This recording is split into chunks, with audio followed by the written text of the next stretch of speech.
agenda is to vote to approve the Educational and Human Services meeting minutes of March 13th, 2019. So moved. I'll second it. Thank you. Any discussion on the minutes? It looked good to me. Must be like a professional about these, huh?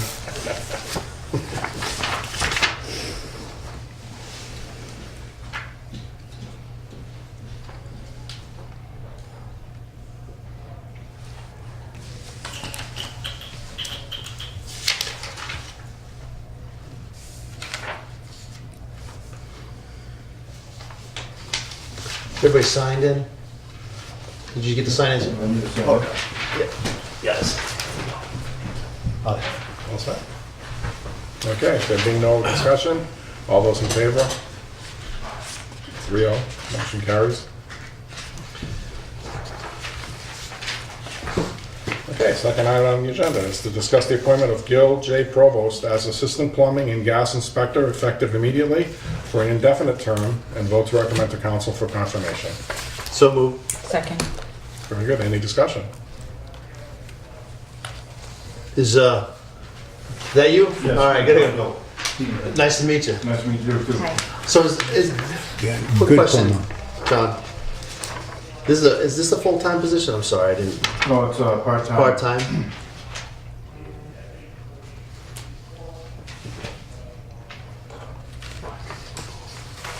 Yeah, I looked over it. I have nothing.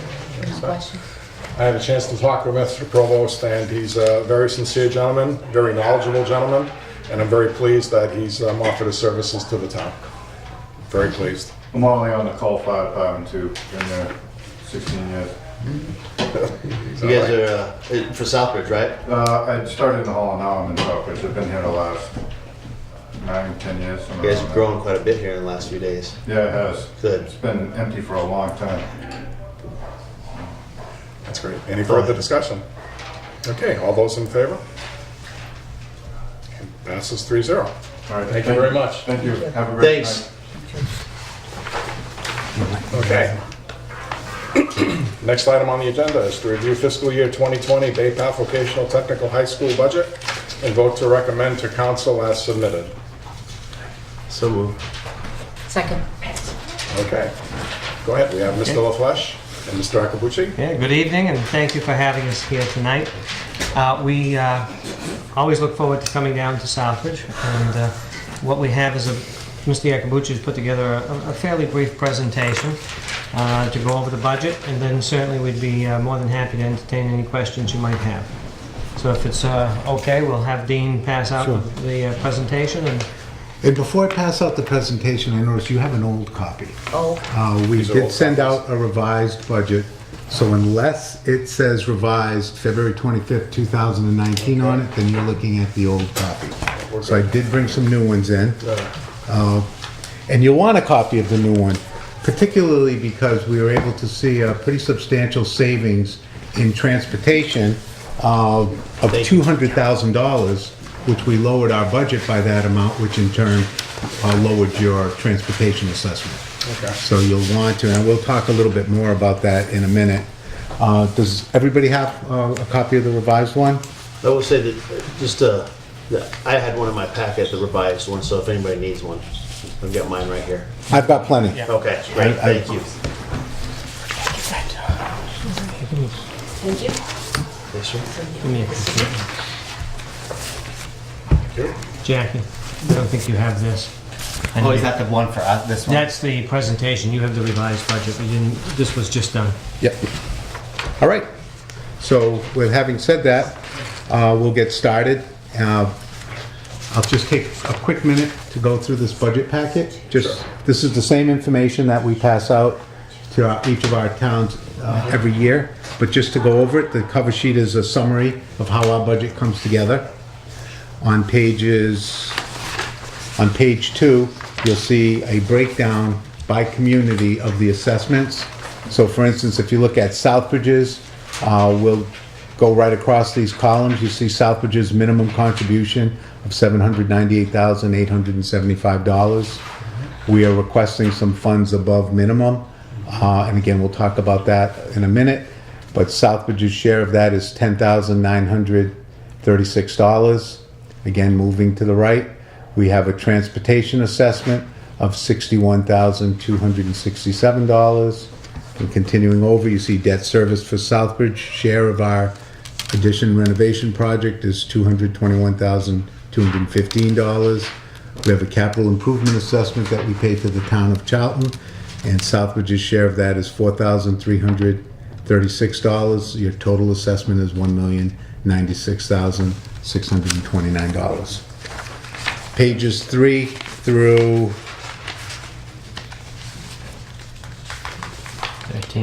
13 of the document is our line item budget.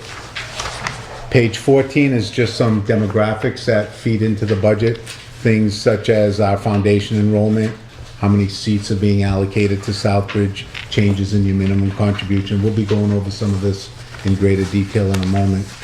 Pages 15 through 18 are each town's assessments for fiscal year 2020 compared to this current fiscal year. And again, it's broken down by those same categories that we just went over when we were looking at Southbridge's assessment. On page 19, you have a recapitulation of all of our funds so that you see what the fund balances are.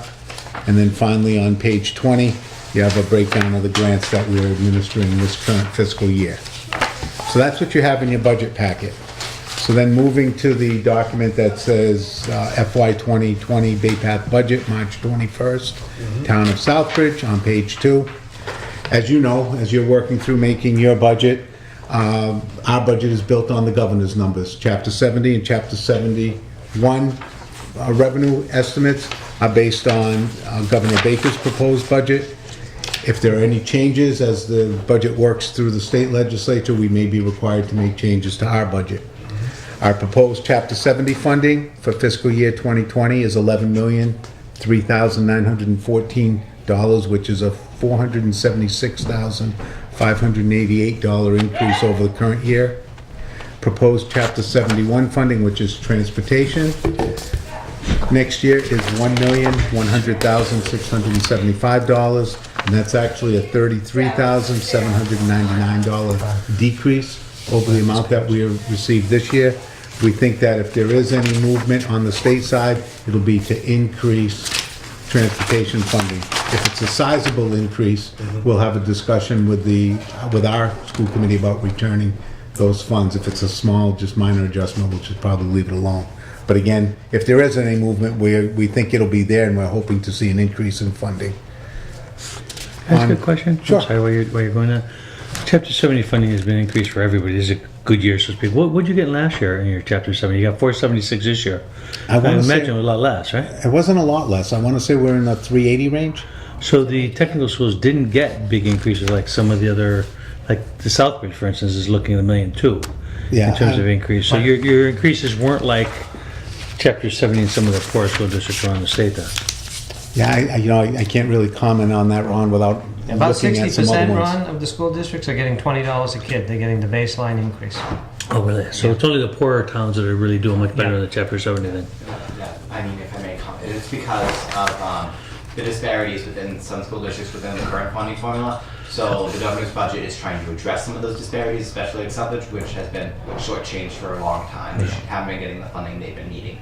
And are you guys getting the same message we are, that this is supposed to be the base, that the Senate and House are looking at potentially giving more money, but who knows what they'll come to as a deal, but you're hearing that too? Yes. Yeah. And again, the devil will be in the details of what classifications they want to increase. Right. So if it's along the same lines, we may see more. If they're going in a different direction, so it's very hard to tell. Now this could be, the good thing about this could be a conservative number in theory. We hope so. Yep. Okay. So moving on to page 3, and it kind of goes to what Ron was just saying. How does that come together for Bay Path? You can see our increase in Chapter 70 funding was $476,588.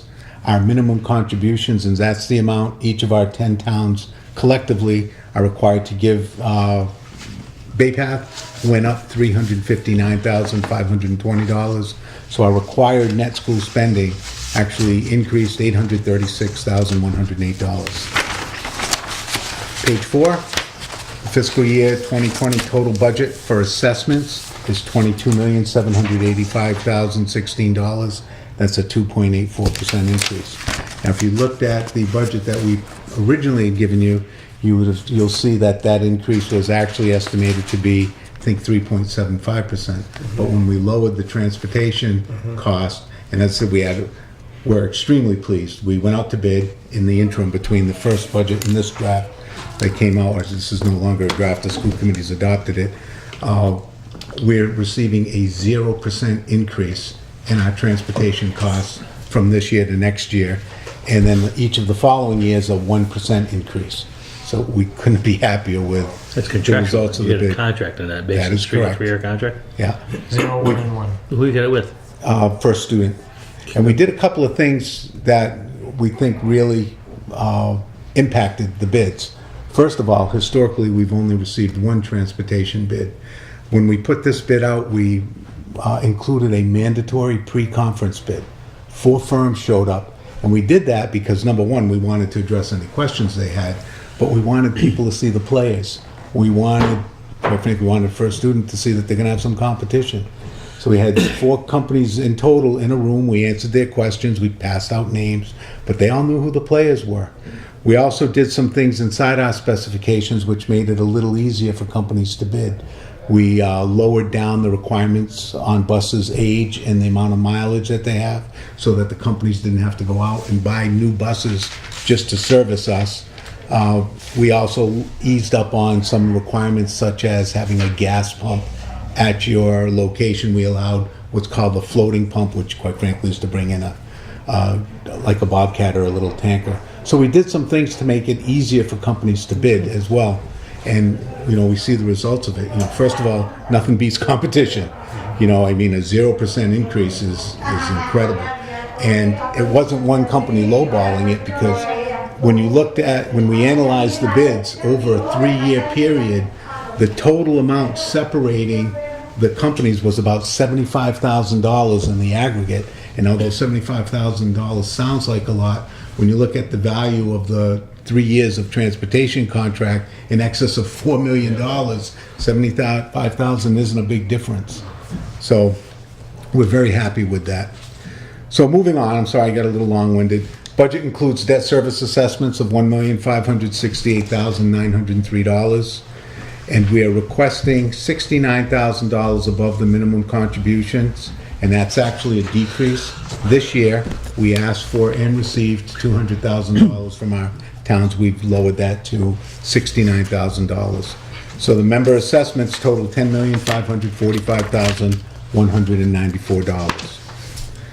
Again, our Chapter 70 revenue is anticipated to be $11,003,914.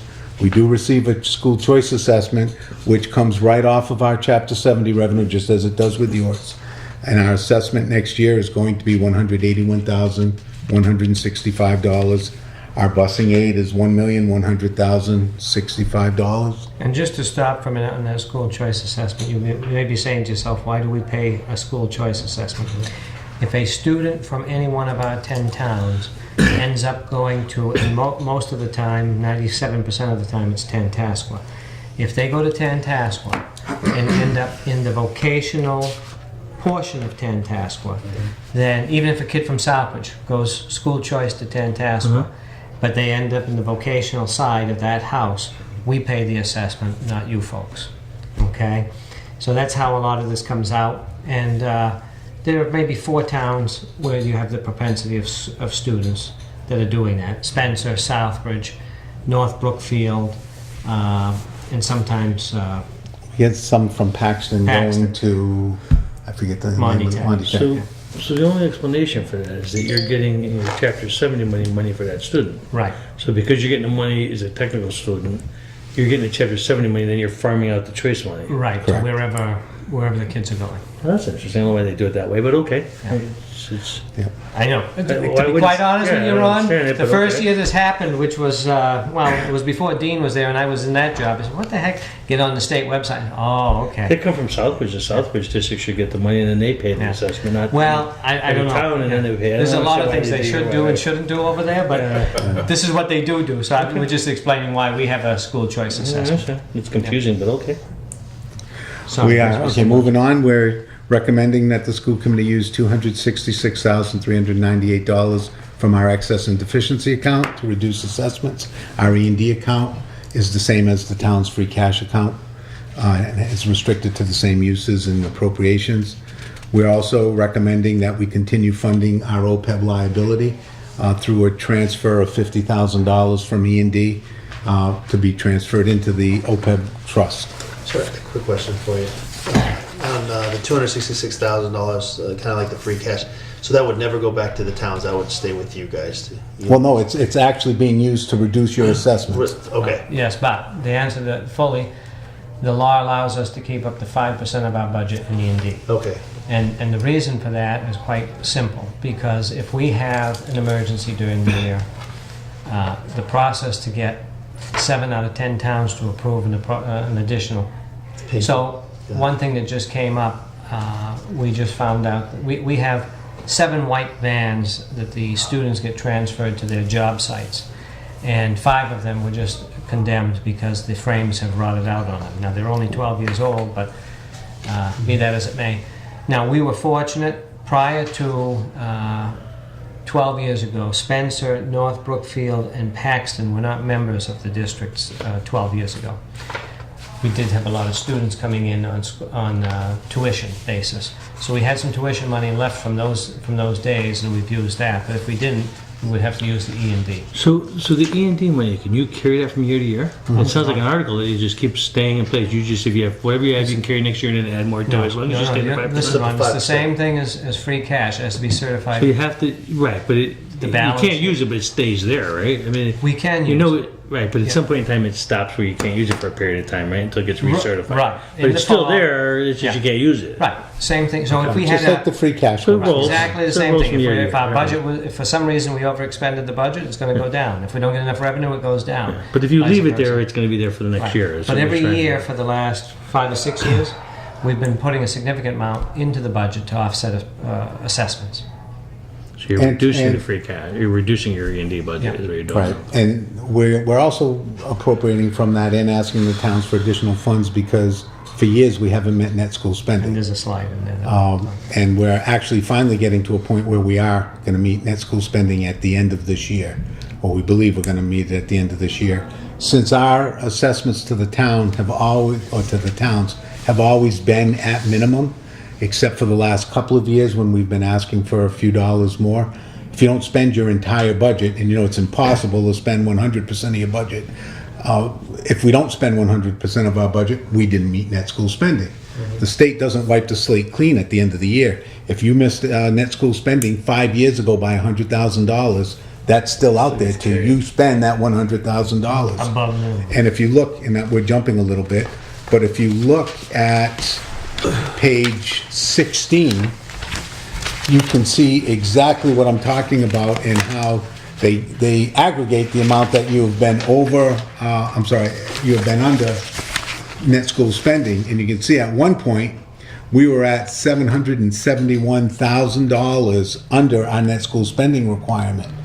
And just as there are limits on our excess and deficiency, there are limits on this. If we hadn't addressed this net school spending, the state doesn't lower your spending requirement, but they cut your Chapter 70 funding. So And if we you- didn't you know, want to see that happen. If you don't meet Double whammy. 95% of your requirement, so for example, in fiscal 15, We're our at like net school 4 spending requirement was 17,132,000. So 5% of that, give or take, is $850,000. We were close. You see, we were at 771. If we had let that go to more than 850,000, they would have reduced the Chapter 70, but kept the requirement. When I first got to Bay Path 19 years ago, I got there because the business manager had stolen a significant amount of money, $7 million. The prior business manager. Yeah, thank you for And- adding the prior business. The prior business. Well, I was the prior Business manager, and he points the pen at me. So at that year, we had missed net school spending by well over $3 million. We had to have Senator Moore, not Michael Moore, Richard, thank you, Richard Moore, spearheaded a campaign to pass special legislation so we didn't get a double penalty. Because first of all, the money was stolen, and secondly, they were going to reduce the Chapter 70. By that amount? by that, Well, no, by over time. 2.5 million. Because even though he stole seven, He stole it there. he had done that over How many time. years did it take him to steal 7 million? From 1993 to 1999. That's pretty good. He did Yeah. it 6 years. That's not Yeah. a bad. That's pretty What good. happened was the How then did they the know treasurer these at the district died, and as business manager, he got the school committee to make him both the business manager, which in essence is an accountant, and the treasurer. So there were no That checks and conflict? balances. Well, after this happened, Then something the changed. state passed a law that saying regional schools must have a separate treasurer from their businessmen, because it was common practice back then, believe it or not. But there's no checks and balances there. So that's a dark day we don't want to go back to, but the point we're making is that we have to make sure we make the net school spending. Stay within that 95, or... Yeah, that's well, we what- want to get back to, I Got mean, 2 years ago, the state said, hey, listen, you gotta get to even. And so we put a plan into place, and we expect this year to be at even, at zero. Now, the only other thing, other than that transportation reduction that changed from this budget to this current one, or from the one that we originally sent you in January, if you looked at page 16 of the original one, the amount that we were under net school spending was about $2,800, and we had to estimate that. About 6 days after we published this and made 1 million copies, the state sent us a letter saying what your actual amount that you're under net school spending is the $15,253, and they've told us to make up that spending this year. So next month in April, Mr. LaFleche has an agenda item to our school committee to appropriate $20,000 from excess and deficiencies. We're going to put it into textbooks, and we're going to spend that this year in an attempt to get rid of this $15,000. And the state has told us that they want it gone this year. So, you know, the bright news is we've made significant gains on reducing that amount that we were under our net school spending. It's remarkable. Yeah, especially from last year to this year. The amount, I mean... Last year we spent 701, 7% of our budget. And again, you know how difficult it is, because when you get towards the end of the year, it's just crazy. There's a lot of spending going on where we control it. You know, we approve you don't wanna go over everything. budget either. You don't want to go over budget, and you don't want to spend for the sake of spending. So, you know, it was an effort. On page 6, it just shows you how our budget comes together. $19,698,145 is our operating budget. $1,487,218 is our transportation budget. Our debt service is $1,568,903. We have a sewer betterment fee, which we'll be paying until 2023. That's new, right? To the- That's with the new sewer line? No, this was put in about 12 years ago. 2003. So, It's a 20-year betterment. Oh, you're a new water line, not a new sewer Right, line. not I'm sorry. new I'm water confused. We used to run our own sewer treatment plant up there, and to fix that would have been $1 million. In the old SBAB program, the predecessor to MSBA, at that time they were participating in infrastructure. So we got about 56% of the cost of the sewer line from them. We assessed the rest in 1 year, but this is the betterment fee to the town of Charlton, which is $635,000. Is the new water line being paid by Exxon? Is that why there's no Yes. betterment? that's right. That's right. Okay. Yeah. And no tie-in fee, no betterment, and they're also building a That's pump good station news. for us. That's real good news for you guys. Yeah. When's it gonna be on? Well, Dean, you just went to that meeting about a week and a half ago.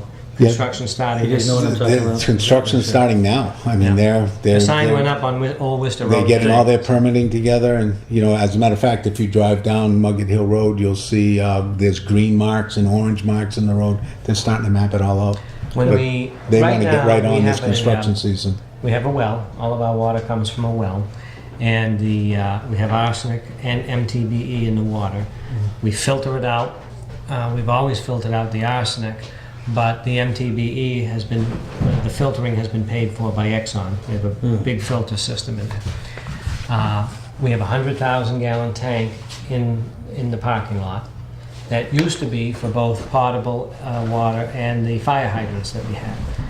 We were under a consent order, so when we did the addition renovation project, we split out the 100,000-gallon tank, which is now fire protection, and we put a new 10,000 or 30, 10? 10,000 gallon tank in. That's our drinking water.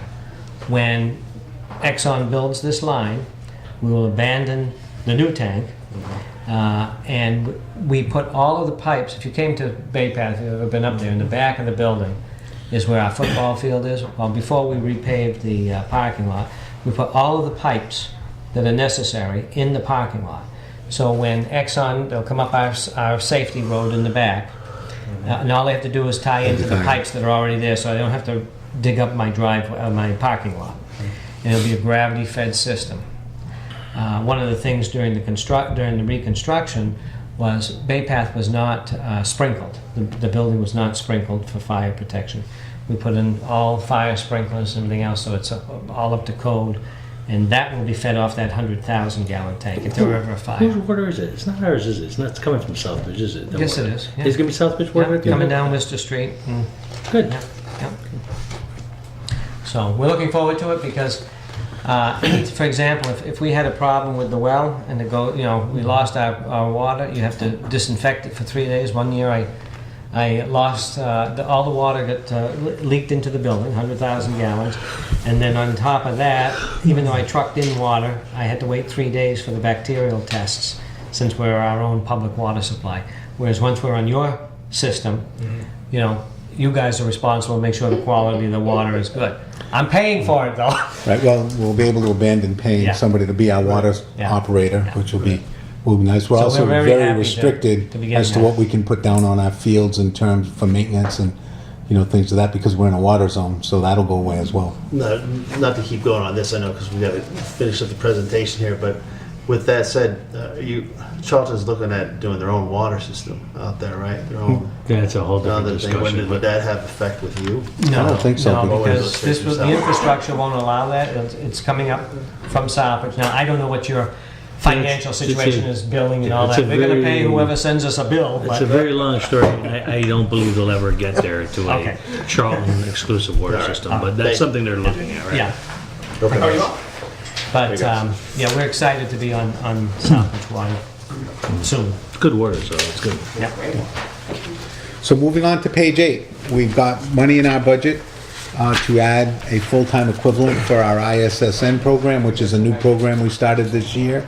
And ISSN is... Information Support Services and Networking. So we started that program new. It's replacing small engines. And next year we'll have 2 full classes in there, so we need to start adding But the staffing. We'll be paying for that full-time equivalent teacher because we're going to be not paying for the full-time equivalent power equipment teacher because that program will be done this year. We've included funds in our budget to add a part-time position to conduct off-site student co-op inspections and reviews. And that's become a necessity because of the sheer amount of kids that we're getting out each year on co-op. Anywhere between 100 and 150 students will be out every other week working in their field. And part of the requirements is that there's continual follow-up and inspections to make sure the kids are working and that the jobs are suitable. And the facilities are safe. We've included funds to provide wage increases for all our union and non-union employees. And again, I'm going to read it only because we're excited about it. Our 3-year transportation contract has a 0% increase for next year and then a 1% increase for each of the following years. And should the school committee 4 years from now, or 3 years from now, decide to extend the contract, because we've written the proposal so that it's 3 years, but there are 2 additional years at the sole discretion of the school committee. The increases in each of those years is 3%, which again is incredibly low. So 4 years or 3 years from now, we'll be looking at gas prices, be looking at all that to see if extending that into the 4th and 5th year are viable. We've written our contract so that there's no fuel escalation clause. So if gas doubles in price, our contract price stays the same. Only the school committee can opt out? They can't opt out of the contract? Nope. Nope. Wow, good gutsy. So, Been like that for, ever. at least 10, 15 years. The other thing that we've changed that didn't make it to this is we are in the middle of a chapter, section 21 and 22, chapter 32B, health insurance change. So this year we'll be adding co-pays and deductibles to our insurance. You need a copy? Yes. The other paperwork. You got this one? The revised one? Oh, yeah, you're on the council. Let me give you a copy. Is there changes? If it doesn't say revised on it, then you've got the old copy. So we're making, our insurance is adding deductibles and co-pays. So we're in the middle of a process by which 25% of the savings will be sent back to the employees, 75% of the savings stay with the district, and that's only the first year, and after that, we keep all the savings. So we're looking at overall a rate increase or an appropriation increase of about 0.8% for our insurance, and then in the out years, for the next 2 years, we've been told it'll be 0%. Well, what's your premium split right now, 70-30 or? We what? have 2 levels based on the length of term. So, people with more tenure, and I think that's probably 12 years now, we were at 85-15. So those folks were grandfathered in, and now we're at 70-30. Anybody hired prior to July 1st, 2012 is at the 18-15 split. Anybody hired afterwards is at 70-30. It's 12 for them. Yeah. Yeah. All set? Almost there. All right, so on page 9 is, again, just the breakout of assessments by town, and we went over that a little earlier. Page 10 shows what has happened to Southbridge assessment, and you can see that your proposed assessment of $1,096,629 is actually $32,287 below the current year. It's a decrease of 2.86%. So let me start you, Ron. When you're building your budget, I don't know how far you've got along. It's already in it. We're You got presenting the- it Monday night. Okay, you got the current I would amount? imagine this is it. Because the You first said one to we Karen, sent you so- was a little lower than this. A A little higher. Higher? Well, less I'll have to look. savings. It's in my Yeah, office. I'm gonna go back and work on it in a minute, so. Mr. Chair? You talk about If I it. may, through you, I did receive your last letter, and I received it last week. If that was the last letter that you Yes. sent, I did give that to Karen Howard. So this is the number here. Right, and why it's really kind of, when you look at the numbers, your share of the reduction in transportation expense is $31,691. You can see it's really close to what your budget's been reduced by. Without that, you're almost at a break even. On page 11, it shows Hold the, on. Mr. Chair, real quick. Quick question, when I was going over all your numbers earlier, Towns are using all of their seats. And the ones who don't use them, they're just missing. So there's not a lot of extra seats being allocated to the other towns. So that's why your number is gradually going down. And in point of fact, when I took over 7 years ago as superintendent, you were well over 260, and we're down to 180 right now. And it's all because of that factor that the other towns are starting to use their allotment. right, but you'll also see some fluctuations annually, and let me give you an example. Right now, we've accepted 46 students from Southbridge in for next fall. We're graduating 42 students. So right there's a 4-student swing. Yeah. If some other towns don't use all of their allocated seats and we take a few more kids in from Southbridge, you're Do you guys gonna, have a big waiting list? yeah. This year, 200. 200 waiting lists. I had 556 applications for 325 seats. Wow. And then several of them have said, well, no, we're going to stay. But it's about 200 now. That will drop down to about 130 by the end of August. Still a significant waiting list. so I will tell you, at my school, we talked to the students about your school. And- Oh, at Trinity? Yeah. And We love all students, but I know. Trinity Disclaimer, sends it's us, okay. Trinity sends us a lot of I good play kids. into the crowd. No, I'm just saying, I know, and again, the numbers that we're going to talk about, K-12, that's all K-12, whether they're in a charter school, a private school. If they're living in your town, then the state captures them in their reporting, and we'll show you what that looks like in a few minutes. Right, but just to give you Southbridge's numbers so you have an idea, there were 78 applications from Southbridge this year. 46 have been accepted, 32 are on a waiting list, and we've received 7 late applications to date from Southbridge. So, we actually received 85 applications. Seven of those were. And how many seats? I'm sorry. 78. Southbridge No, has how many? 46 seats this 46. year. All right, thank you. So, there are 32 kids are on a waiting list, or actually 39 if you add in the late applications. Hey, Mr. Chairman, through you, if I may ask a question. Of those, when they applied to your program. Do you get a sense of what kind of shops they're looking at that point as to what Yes. their interest may be? Yes. In the application, we list all of the shops, and they have to rank them 1 to, what are we at, 22 now? 1 to 22 in terms of preference. So what happens is there's an exploratory process for accepted students. They go through 9 shops. What we don't guarantee it in writing, but what we try and do is make sure they get their top 3. Right.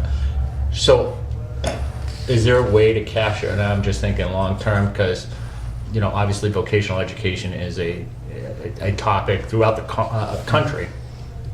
Do you have a sense, you track any trends as to what programs kids are looking at that are on the waiting list, that they don't have an opportunity to, like their top 3 or anything like that, or information you could provide to the council? We have not done that because up until this year, it's been a manual process. So you can imagine with 500 or in the past 450 applications to have somebody go in and manually.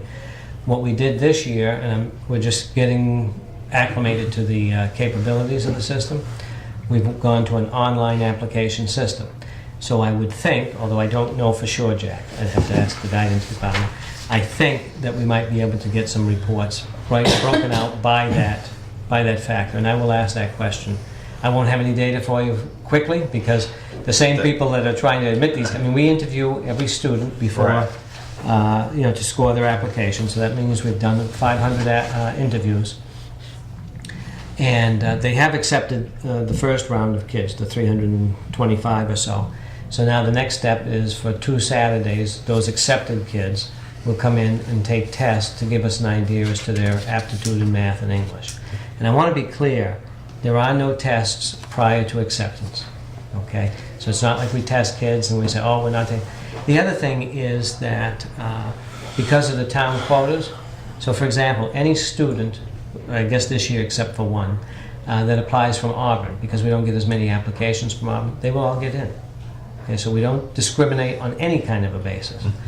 But when we have 85 applications, Dean said, for 46 seats, then there's a ranking of students. But let me talk to guidance to see if we can produce something at least for this year's data. But we don't have that in prior years. No, and if I may, my follow-up is just, if we have a certain element of population that is looking for 1, 2, 3, and given the competitiveness of BAPAP to get in, how maybe on the local side we look at this local high school to say, and with the state to say, how can we develop some programs locally to supplement that? Yeah, I know and it's very difficult with the state because of vocational and that, but there has to be something that we can offer. And that's good data to look at as a guide. But remember, and this is the other thing we're going to begin tracking.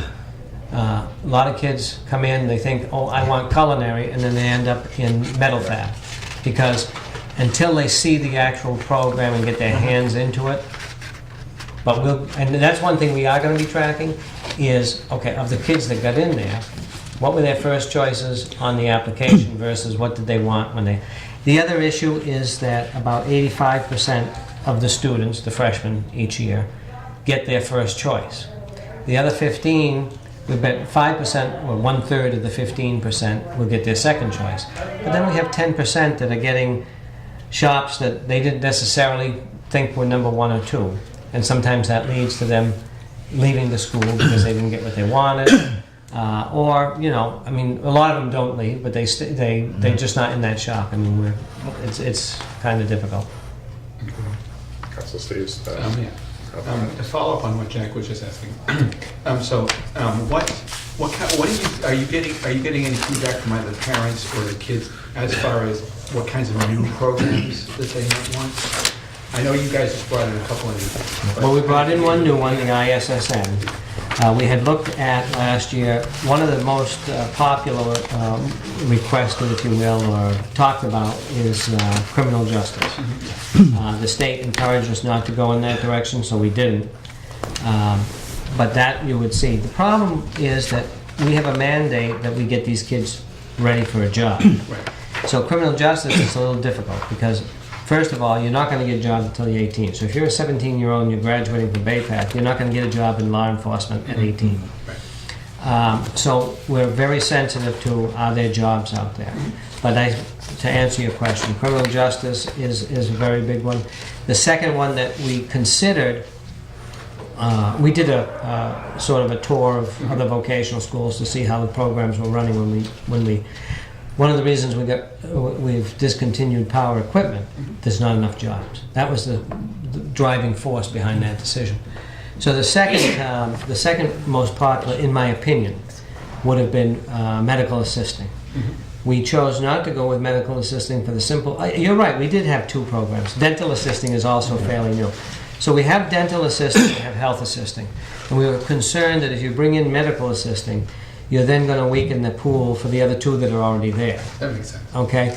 And it's like anything else. You want to try and run your programs at high levels of enrollment because these programs are so intense and we have full-time teachers in each of those trades. That costs a lot of money. So you don't want to have 2 full-time teachers and 10 kids. Right. You know? Right, and we're very constricted by space. Right. If you've been up at the school, you know that the only way we can really add a program is to eliminate a program. We just have no excess space at the school. You know what, I don't, so we can move along. Pages 12 and 13 kind of just go hand in hand. You can see that your minimum contribution, which is calculated by the state and does tie right into your foundation enrollment, has dropped by 1.36% or $10,982. And moving to page 13, I'll try to pick up the pace a little myself too. If you look at page 13, you can see what's happened. You have 2 entities that you are funding education for. You have the town of Southbridge, and you have Bay Path.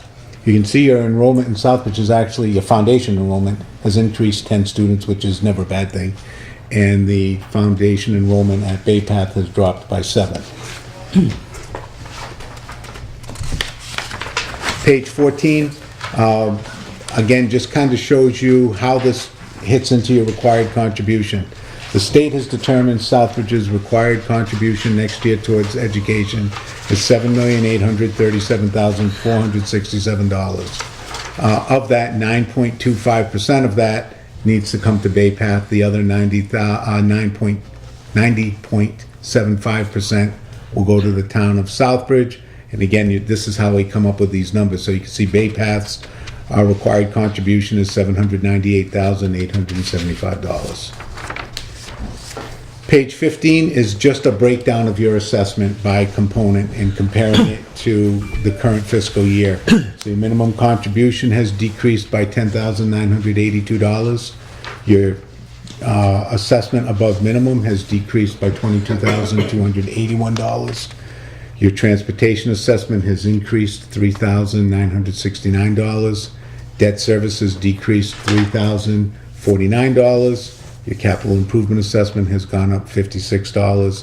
So in all, your total assessment has dropped $32,287. And just to circle back, you might be saying, well, how did the transportation assessment go up $3,900 if the contract came in so well? Chapter 71, which picks up more than half of that, is right now down from last year. So that is one area where I think we'll get an increase because Senator Goby and all of the rural districts and all of the regional schools are really, you know, and I think the governor knows that the legislature likes to increase that. So he wasn't going to up the ante and then have them up it some more because that's what they've done in the last 3 or 4 years. So I think that's going to go up. And as Dean said, if it's worth anything, we will return it back to the towns. Right, and we did that last year, this current fiscal year. On page 2, you'll see that number. It's actually a $33,799 decrease. So I think I'll stop talking at this point. We've taken up a lot of your time, but we'll certainly be happy to answer any questions you might have. Jack, Dan, I need to go back and work on the budget, just so you know, okay? Okay. All right, Council Adams, Just- and then Jackie. He answered most of the questions that I had, and I appreciate you guys coming down here and spending your time. Oh, no problem. We I'm sure enjoy you it. get to do that in a few other places too, so. I spent 10 years of my career in this room. This was the old assessor's office. He was the young assessor back then. Like I said, if you ever need a safe and you have people to be able to move it and cut it apart or anything like that and make money off of it. You know, there was a really old one, about half the size of that in here. I wonder what happened to that. they could move them, and they can't. Yes. One other thing I do want to just mention, we have some special legislation that Senator Goby and Representative Ferguson filed on our behalf. We are trying to build a solar project. And quite frankly, back in the late 80s when Florence Chandler was the town manager, the Bay Path tried to lease some land to a cable company. And the town of Southbridge challenged that legally, got all the way to the Superior Court, and the Superior Court ruled that in order to, for Bay Path to do anything like that, leasing, it had to be authorized under Chapter 70 of the law. Chapter 70 sets out some of the powers of regional schools. Leasing land for a solar project was not one of them. So we've had to file special legislation. And the reason we've done that, quite frankly, is because during the building project, we committed to all of our towns that we were going to come in on budget and on time. We came in a little under budget and we were on time, but we did nothing to our fields. And our fields are in terrible shape, and the size of the student body continues to grow every year a little bit, and those fields need to be replaced. But we are committed to not coming to the towns for capital money to do our fields. So if we're successful in getting this legislation passed, we will put in a solar field and use the lease payments to fix our fields. Prior to discovering or realizing that lawsuit would create a problem, we had gone out for an RFP, and what was the figure that we were going to get in receipts? Oh, it was $20 million over. No, it was like $6 million, I thought. But anyway, a big chunk of money. It was millions. It was millions. We weren't talking 30,000. I thought it was 300,000 a year, Dean. I thought it was more than that. But The bottom line is it would have been enough for us to fix the field. Sure. And take care of it ourselves. So we're hopeful that the legislation will pass this year, and we'll get back to that. Now, our understanding is the solar credits and so forth have changed quite a bit since the last time, and there may be a little bit less money there, but we'll certainly go through that process. But the fields are in tough shape. In fact, we're running a co-op lacrosse team with the town of Southbridge Public Schools. That started last week. So we're busing our students down to the fields here at Southbridge High. We're paying for the coaches for both teams, or for all of the teams. So there's no cost to the town of Southbridge Public Schools, and they have a lacrosse team now. So we're very happy about that. And then the other thing that's come up, you talk about programs and kids that don't get in. There is a grant program that's just been released, Grant 405. It's a 405/406. 405 is the planning piece, 406 is the implementation piece. About 2 or 3 years ago, we ran a program with the Southbridge Public Schools under the first receiver, where a group of kids came up to Bay Path after school, and they got some vocational training. The problem was that there were no funds available. The state is working to try and change some formulas so that in the long run we could run some cooperative programs. So the city of the Lawrence High School, along with Greater Lawrence Regional, they have 21 kids who come into the Lawrence High School at 10 o'clock in the morning, do their academics until 2. And then at 2 they go to Greater Lawrence and they learn advanced manufacturing until 5.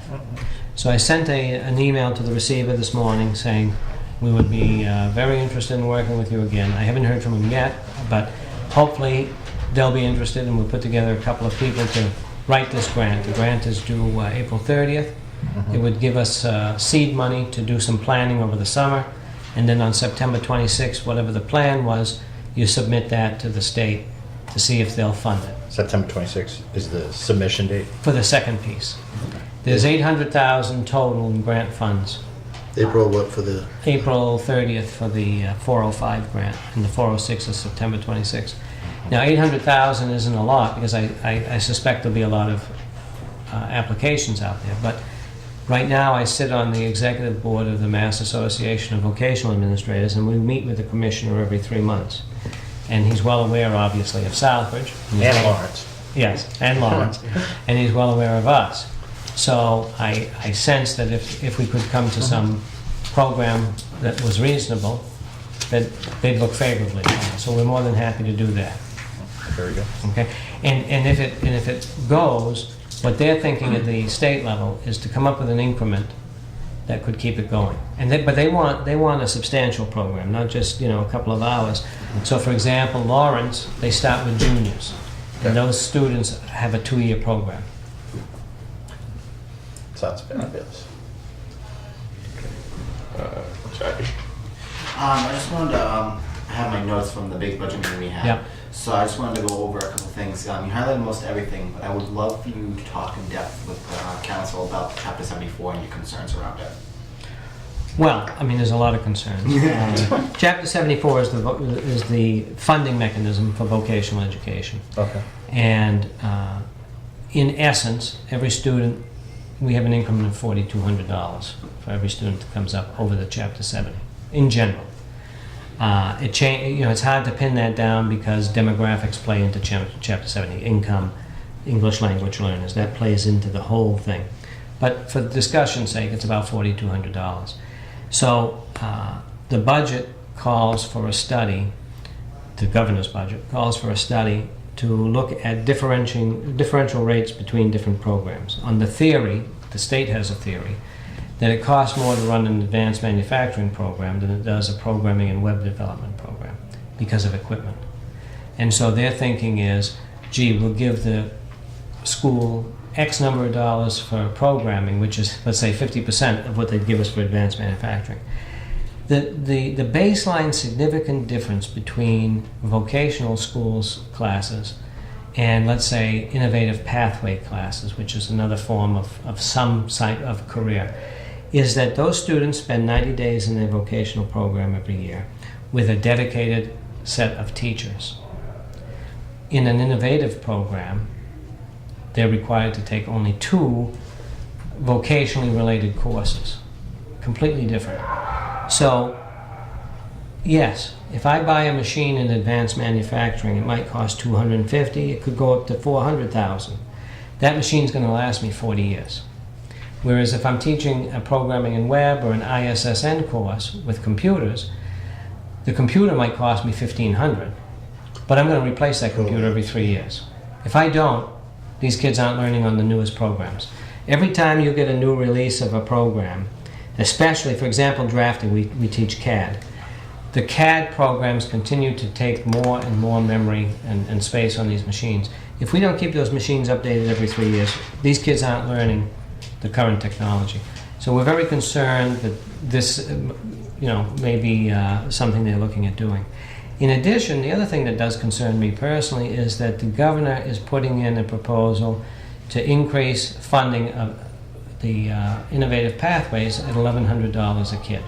So if you're running an innovative pathway, that student counts for $1,100 more. Well, that's all well and good, but as the governor says in his budget, this year they have 1,500 students across the state in an innovative pathway. 5 years, he says, we're going to have 73,000 students in these innovative pathways. Okay, but that 73,000 students is $73,500,000. Where are you going to get that? Well, it seems to me it goes hand in hand with the study. The other thing to remember is that our schedules of 1 week on, 1 week off is what allows us to get students into co-op programs. A co-op placement is much different than an internship. First of all, it's a 40-hour placement every other week. Secondly, the students are paid at least minimum wage, and in many of our cases, more than minimum wage. And thirdly, the employer can count on that student, and therefore they're given much more meaningful work. It's great to have internships. I'm not knocking internships. But an intern that goes into a business for 5 or 10 hours a week every so often is not going to get the same experience.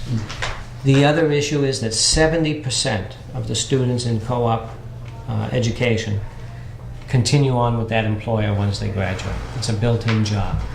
Last year we ended up with 165 kids in co-op. This year we will at least equal that. Students in their second semester junior year and all of their senior year, as long as their grades are good, are eligible for co-op. And last year we had over $1 million in wages for these kids. Okay? Ms. Shea? Getting back to the topic before that, You said that Senator Goby and someone else were helping you. What about our, They have signed on. okay. Yeah, I should have said that. What happened is Senator Goby and Representative Ferguson led the charge. But we have, I think it is, we have 3 senators and 7 representatives that represent our 10 towns, and all of them are on board with it.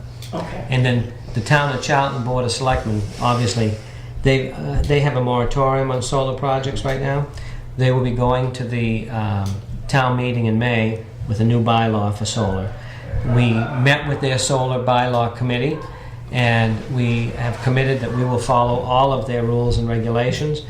There's also, and I don't know if Southbridge has too many solar farms or not, but, We're getting too many. Oh, you're getting too many, but a lot of the big companies have found a loophole in the tax law. And so the other thing we said is, by that time, the town of Charlton will have figured out whether payment in lieu of taxes or if the other taxation issues, whichever way they want us to go to ensure that they get the best revenue for the town is the way we will go. Mm-hmm. And we can do that for the simple reason that we're going to put it right in the RFP. And if a company comes and says, well, we don't like, okay, well, don't bid. Don't bid. That's all. Right. Well, yeah, but you would, no, you don't understand. We are, I hate to use the word corporate, but we're like a corporate citizen of the town of Charlton. They provide us with a lot of services, and we have to be sensitive to them. One of the reasons we were $700,000 below minimum is because we have always been sensitive to all the towns. We know that all of our towns have financial problems, maybe barring 1 or 2. So we don't go a lot above minimum. We got ourselves in that problem, so we had to do that to get out of it, and we will. But we're very sensitive. Dean and I spent the first half of our careers working for this town. And the benefit of that, doing that first before you go to a school district, is you know what the town side is up against. So Bay Path has a large budget, and we realize that, but we've always tried to be sensitive to all of our towns. So, but that's where we are with that, and I thank you for the question. So, one thing that, and I can send you some, I can send you a copy of the legislation. If the council were ever willing to support that, that might go a long way to help us. Send it to me. Okay. Councilor Adams. So under your chapter 74 that you were just talking about previously, just say you're receiving a certain amount of money for, let's just say, programming, then a certain amount of money for culinary arts or whatever it may be. Yeah. That could lose, you could possibly lose that discipline down the road because you're not getting properly funded for that program. Exactly right. Kids don't want to go back into that program, they'd rather go somewhere else. Right. So you could possibly lose that too. And again, I have the advantage, or sometimes I think it's the disadvantage, of talking to the people in Boston on a fairly routine basis. Dean and I have spoken about it. They have not set in their minds an increment. But let's say, for example, they came up with an idea that the computer trades should only be funded at half of the carpentry and those kinds of trades. We could lose millions, okay? And at that point, we'd have to make decisions as to whether, do we cut the program and increase? There's this fallacy out there, you've seen it about this isn't a fallacy, there's a skills gap, there's no question about it. And we're doing our best to help get that gap down. But you hear about advanced manufacturing. Wonderful. There's a lot of jobs in advanced manufacturing. Am I supposed to force kids into that shop? Because right now I fill it, but that means 10 students in each grade. If I all of a sudden have to cut ISSN and then want to add advanced manufacturing, I'm still not going to get 10 more kids because I could take more now. And you're force feeding these kids into a program that they may not want. Right. That being said, even with this theory, they even brought up the annual cost of the changes. It's a state, At the last meeting we had with the commissioner, there's 5 of us, we brought up the issue because he wasn't bringing it up. And it's in the law, it's in the bill that the governor filed. And we did at least get a commitment. Now, I've spoken personally, not as a representative of MAVA, but personally with all of my legislators and said, you got to ask the questions about this. But let's say it were to pass as is, we do have a commitment from the commissioner to put vocational superintendents on this study committee.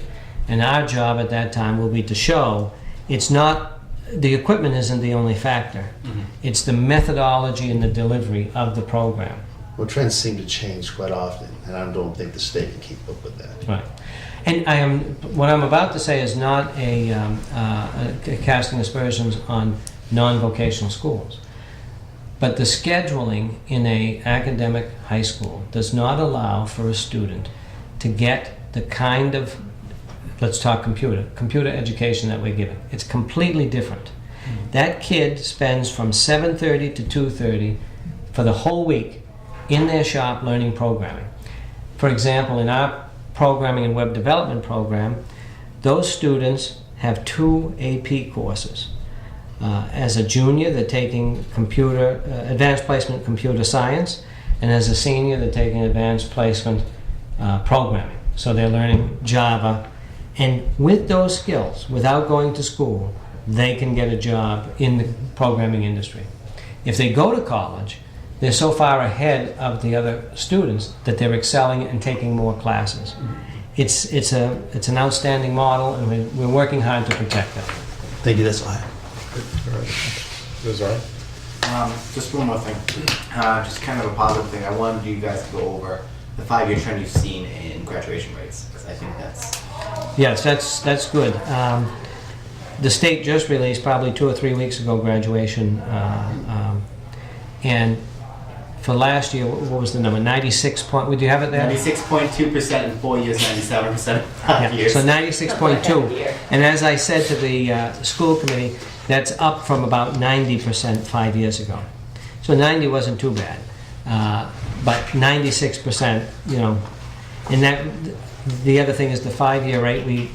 Our capture went up to 97.2.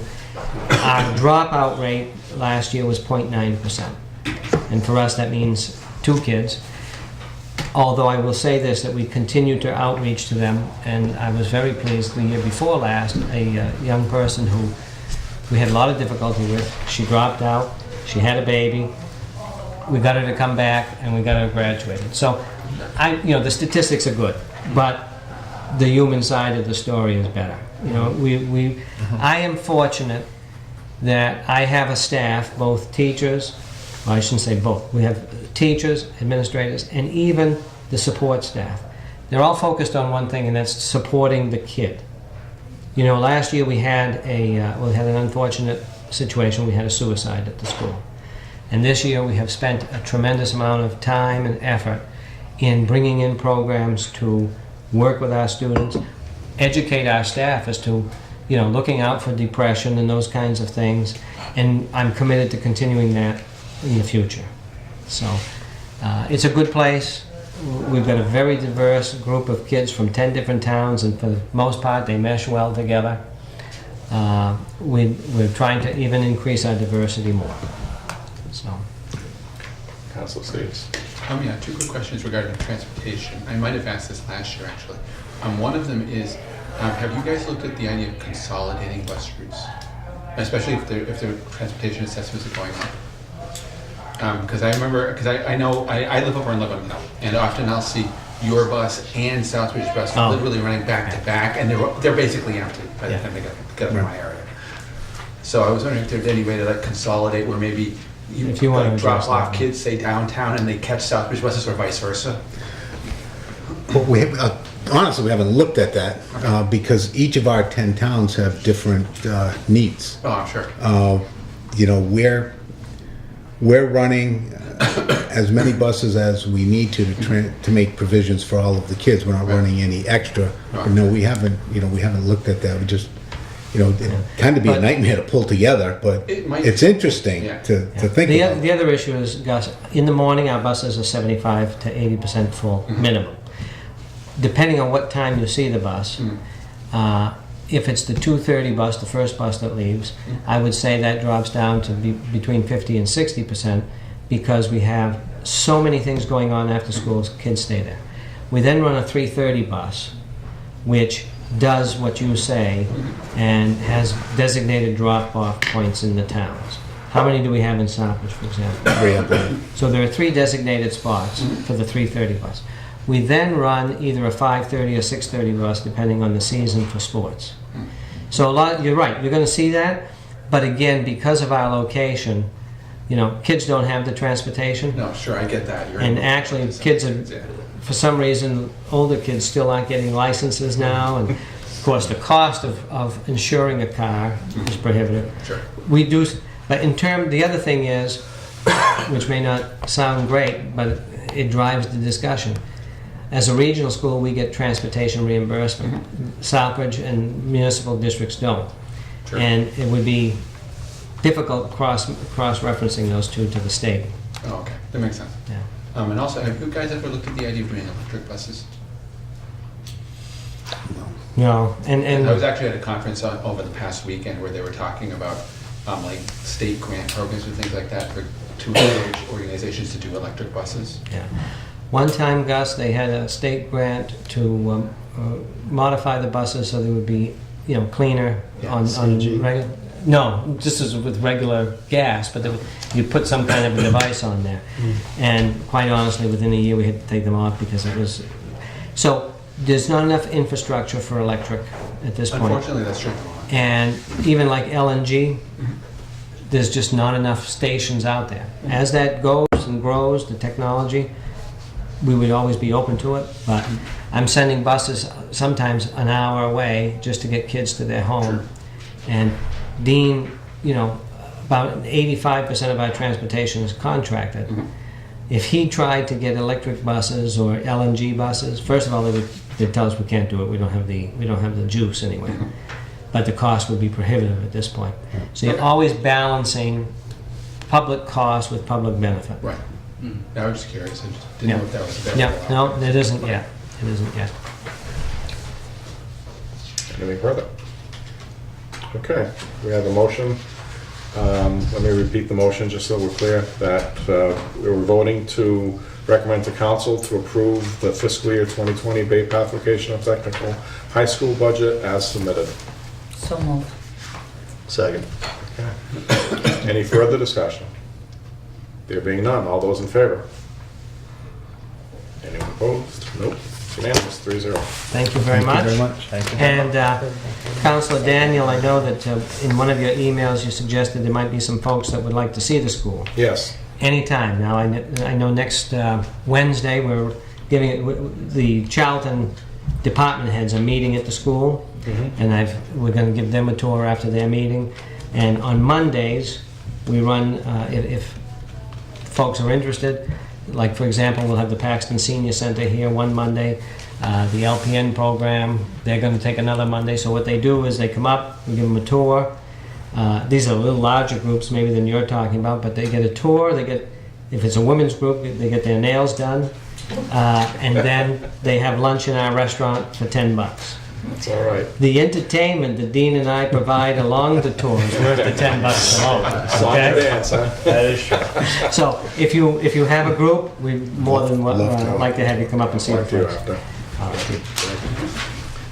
Don't make That's no, all right. real quick, we already had done first and second on that earlier. Yes, we have. Okay. So we didn't, Sorry. yeah, we don't need We to. don't need to, okay. Okay, this Very good. Thank you very much. Thank you. Good to see you. Appreciate it. Okay. Do I have a motion to adjourn? Thank you for coming in. Jack, I'll email that to us. Motion adjourned. Okay, all those in favor? There we go. Gus, did you get my email? So well.